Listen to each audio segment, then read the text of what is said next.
Welcome to POD with a Twist podcast, where we dive into creating multiple income streams through self-publishing using Kindle Direct Publishing, also known as KDP. I'm Tammie Chrin, and I'm here to lead you, whether you're a part-time hobbyist, full-time enthusiast, or even a side hustler. Our mission is to guide you in generating a steady and reoccurring income stream by creating low to medium content books. Now, as the founder of KDP for B2B Method and co-founder of AI Self-Publishing Books, I'm eager to share expert strategies and secrets, providing the support you need to start. So if you're ready to level up your self-publishing skills and edge towards financial independence, buckle up, Buttercup, because we're going to get this party started. Let's go. Welcome, everybody, to POD with a Twist podcast. This is my friend Alison King. Thank you for joining us today. We are super excited to have you and sharing your publishing experience with our audience here. So thank you for joining us. And I believe it's early where you're at. Tell everybody where you're living. And Good morning, Tammie. I live in New Zealand, which is in the future when you compare us to the States. It's 7 a.m. for me on the next day. Right. So coordinating our time is always a little tricky because it's in mountain time in the United States. So it's 11 and she's early in the morning. So thank you for joining me and sharing this experience with your self-publishing. First, I like to let's just share your book. I mean, let's have the audience see your book and you can talk a little bit about what up a little higher. Yeah, it's fading in and out of the blurriness so people don't see my cupboard. My book, it's Unofficial Parkrun Guide to New Zealand, and parkrun is a free weekly timed 5-kilometer run, walk, take it at your own pace, held around the world. There are now 43 different parkruns in New Zealand, and when I started my book, there were 30. When I finished my book, there were 33. Okay. It's now 43 and it's growing. And I describe them as like a lonely planet parkruns in New Zealand. Okay. My intention was do you want me to tell a bit more about what's in the book? Yeah, I would love, I'd love for you to do that. So as I say, a lonely planet kind of guide. So it's taking people from the north of the North Island all the way down to the south of the South Island, giving information about each parkrun and the origin story behind it. Like, how did this event in this small town? Because there are some tiny towns in country New Zealand that have events. And yeah, so I just wanted to, how did parkrun go there? Because it started in the UK, parkrun. It started in 2004. There are a couple of thousand around the world, and people travel to different countries to do a parkrun. It's a thing. It's a thing. Okay. Yeah. This is all interesting. I love hearing the story. Yeah. So you know how, like, if Taylor Swift, they'll go and see her in concert somewhere else in the country or around the world because they want to have a holiday around it. Or people do marathons around the world because they want to combine a holiday with a marathon. Well, parkrun is kind of like that. And there are all kinds of little challenges that people set themselves. And then they go to, are the events at different times of obviously different? No, they're always the same time. So in New Zealand, they're at 8 o'clock in the morning on a Saturday. Okay. And every week it's the same time. You can rock up to any parkrun location at at the same time each week. You'll be able to take part in that event. Yeah. In the UK, in England, Wales, they start at 9 in the morning. So you can just go. So this is an ongoing thing. Oh, okay. Yeah. That's interesting. And it's run by volunteers. It's free. So for free, you get a little barcode and you turn up to any event. You don't have to pre-register. You can just show up. Nice. Yeah. So you can just show up in the morning, walk it, or run and walk it, however you get around. And then your barcode, like, you cross the finish line, you get given a little finish token, which has your position on it. And then you take that and your own barcode to another volunteer who will scan the two. And then the event keeps you keep your barcode. And then there's some software, and afterwards the results are processed and you get an email sent out with your time and your position and a few of the stats. How fun is cool. That is really, I love it. I just never heard of that before. And we have something, I mean, a lot of people, like, not ongoing, but people we live by the mountains and do all the 14ers. They're called all these certain mountains. And it is, I think this is kind of what you're saying here is the prestige of like, I did this mountain, or run, this run, you know, it's like, it's like I've done this one, and it makes it sound like it's really fun. So how did you, are you a yourself then? Is this how you got involved? Yeah, I was a runner for many. I listened to a podcast. I was training for marathons, so I listened to this podcast called Marathon Talk, and they kept talking about parkrun. And I'm like, what is this thing, parkrun? And I looked it up, and the nearest one to me was an hour and a half away. And, you know, it was 5Ks. And I had a year-old at the time. I was like, an hour and a half there to run 5K and then an hour and a half back when I have a 3-year-old at home. That just seems crazy. Yeah, absolutely. And then I managed to stay overnight with some friends in Auckland, which is a city 3 hours away from me. And there was a parkrun there. So I said, okay, let's go to parkrun in the morning before I drive home. Let's see what this is all about. And I did it. And it was so much fun, just really community friendly, doable. I mean, it's 5Ks. Everyone can do it. Even if you walk it, everyone can do it. Yeah. And then I started the park my city because I thought this would be great for my city. And I really wanted, so that was 2016. And I've been bitten by the parkrun bug myself and do parkruns all over. I've done 85 different locations. I've completed all the parkruns in New Zealand. So holy cow. Yeah. And that's how this book about was, because I was going to ask you that part. It's like, yeah. So then you just started thinking other people like to know about park runs, maybe like you said, the history and everything around the area. It started at the end of 2019. I was setting myself like, you know, goals and things that I'd like to do in 2020. And I thought I'd really like to write a book.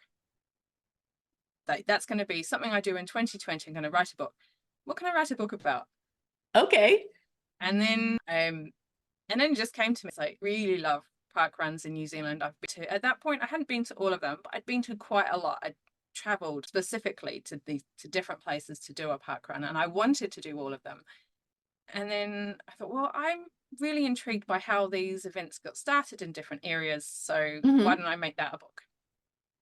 Fantastic. And that's for like, when we're talking to the print on demand audience here, that is exactly the type of, you know, something you took from what you like to do, people, you know, how can you collaborate? Say you wrote the book, other people could collaborate with you and you didn't want to write the book, they could write it for you or whatever that looks like, or you didn't know how to use the systems like KDP or IncomeSpark or anything like that.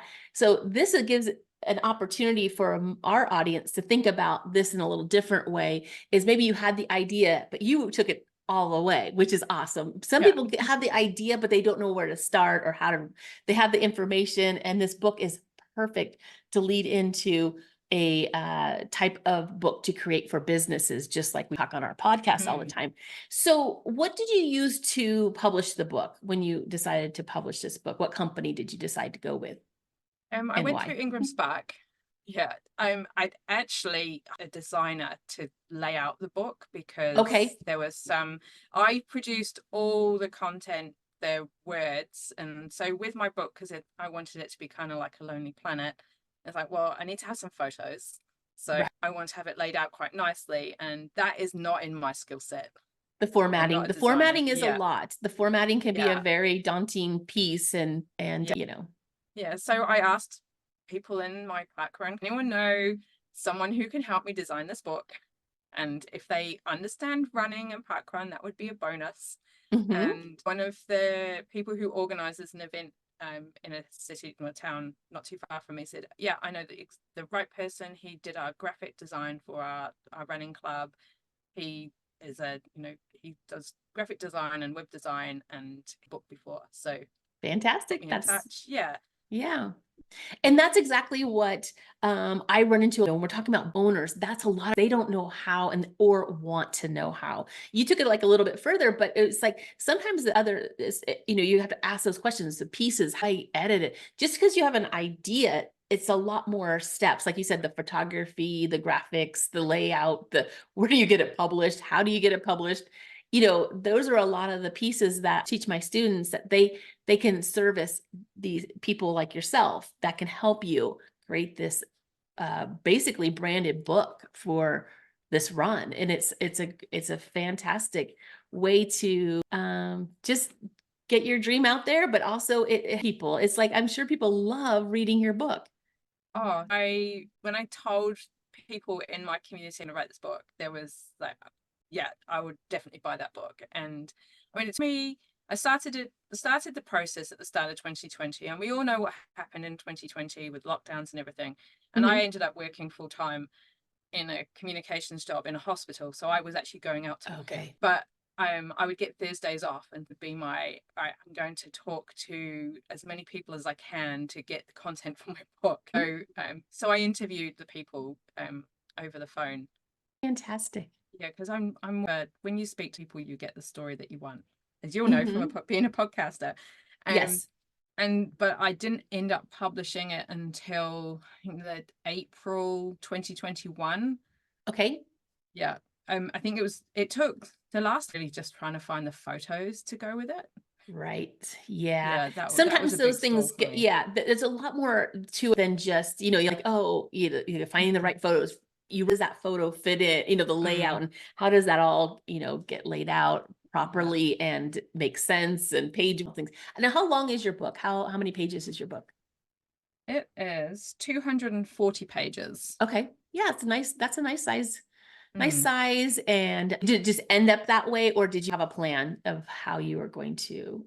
It just ended up that way. So I have generally about 5 pages for each event. So I have a picture of the event on one page, and then the description of the event. So that's all just like the details of people, they can find it. So that's the Lonely Planet kind of info. Got you. And Yeah. then Yeah. and then I have the story and all how long the origin story was to the Got you. event. Yeah, that makes sense. Yes, I'm sure. Yeah. And then there's a photo. So what I also did, because people go to these places to do parkrun, but then they also want to do something else.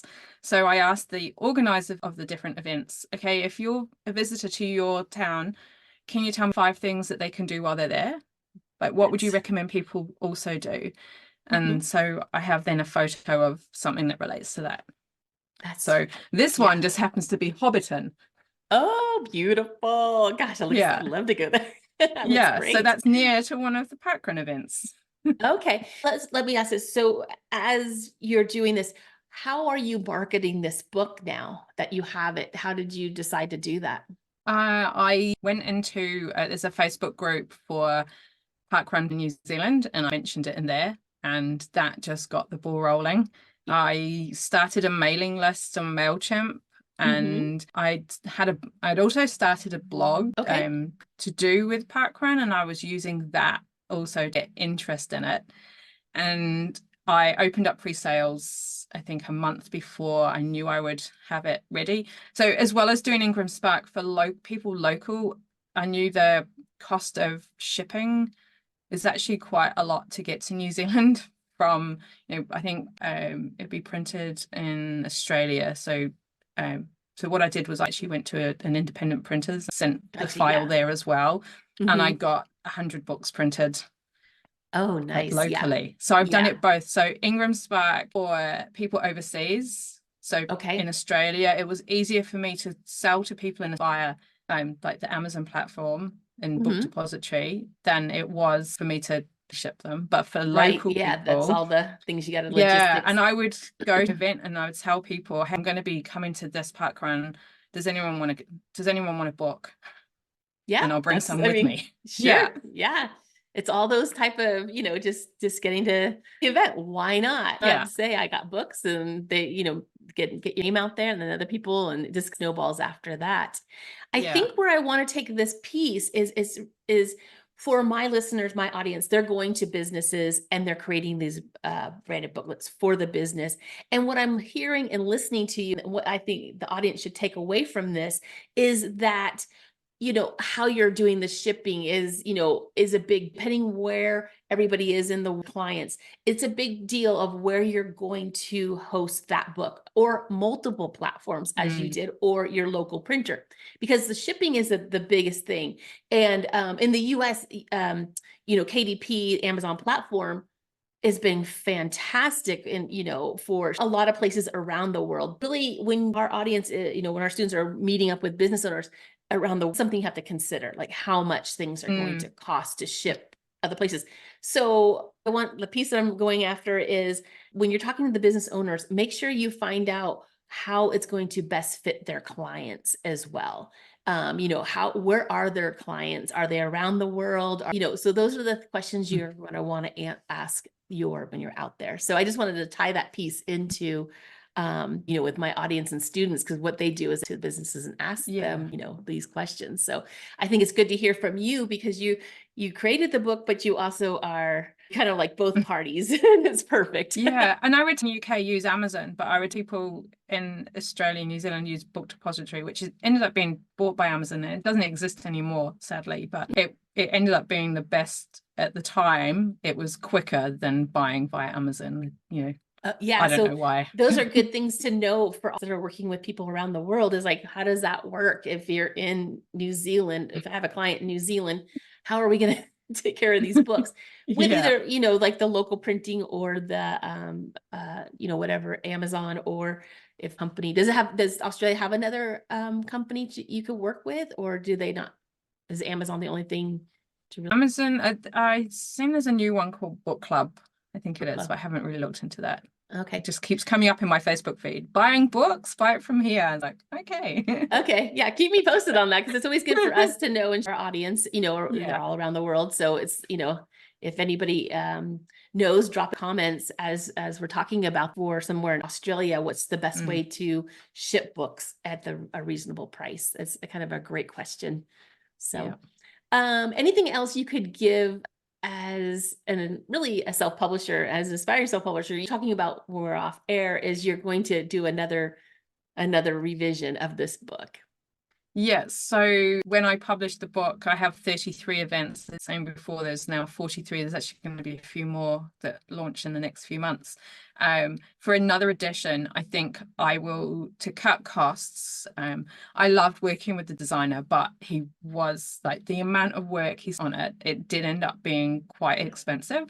So I think to cut costs, I will completely strip it back and make it a lot simpler. Like, I've got some really nice little icons and things in there, but I don't think it reads it.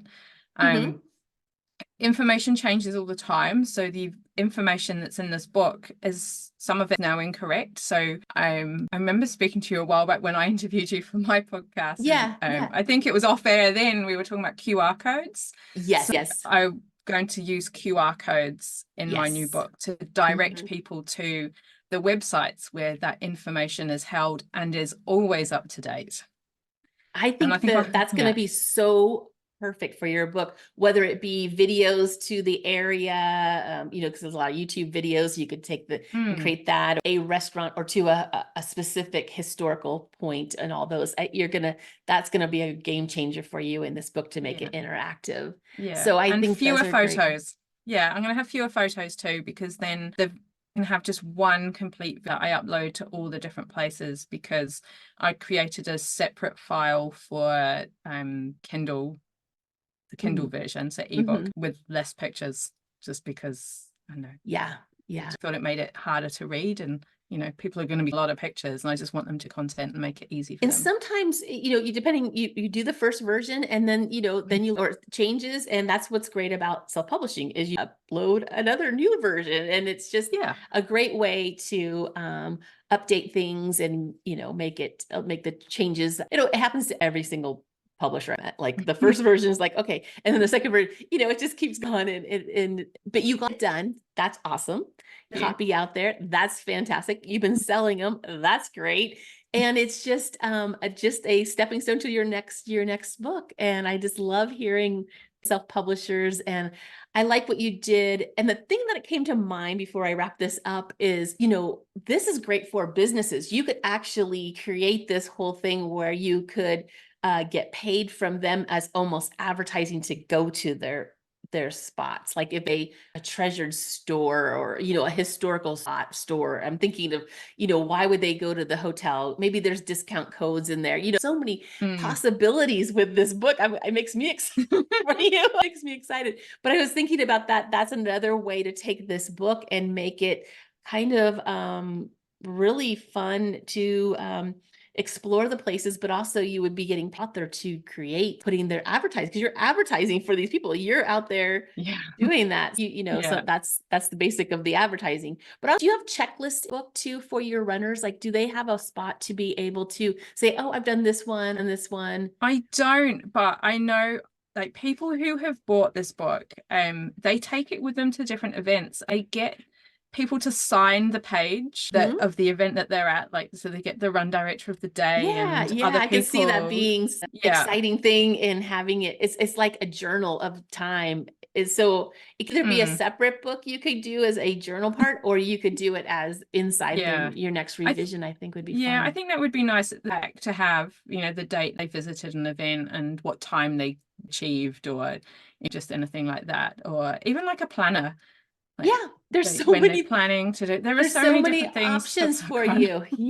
Well, we go on about this forever. Totally. And I know you have a as well that I was on, which is a little bit of a shift from what we're talking about, but I want people to know about your podcast as well. Can you give a little bit of a? Oh yeah, it's very different. So my podcast is called Women Who Podcast, and it's about who podcast. And I've also got episodes with how to podcast. So, and I love giving a platform to other people. So, and I want to hear their journey with podcasting and why it got started, why they started and the things they've overcome, which will help other people in the end. And also, mini episodes of how to podcast, because there's so many different to podcasting. Why not put it in a podcast rather than a blog? Because people like to consume things in their ears. That's very true. And I was so grateful for you to have me on your podcast. And I actually love listening to your podcast because it's fun to hear other ways to, do everything and how to podcast a little. It's always learning. Doesn't matter if you've been podcasting for years or you've just started. Everybody has to start from the same spot and keep learning. So yes. I will drop the links to Alison's book if you are interested in purchasing it. Put everything in our show notes. I also put her podcast. If you want to jump into podcasting, check out Alison's podcast on women podcasting. It's fabulous. And was there anything else that you would like to say before we wrap it up, or did we hit all the tips? And my main thing is to have a look in parkrun and see if there's an event near to you, because they're all over the world, including in the States. I think there's over 70. So is there? Okay, great. Good to know. It's a great way to start your weekend and meet so many different people, and it's free and you don't have to run it fast. It's not a race. It's completely non-competitive. How fun. Well, thank you for that tip. I'm going to check them out here in Colorado. I'm in Colorado. There's lots. At least 2 there. Okay. So I'll be in touch with you. I'll be funny. I'll be like, Alison, well, great. Thank you so much. And like I said, I'll put all the information from Alison's, from her book and in the podcast in the show notes and more, so we can connect up with her. Thank you again for being up early and jumping on here with me. I appreciate your time. Thank you so much. It's been fun. All right. Bye, everyone.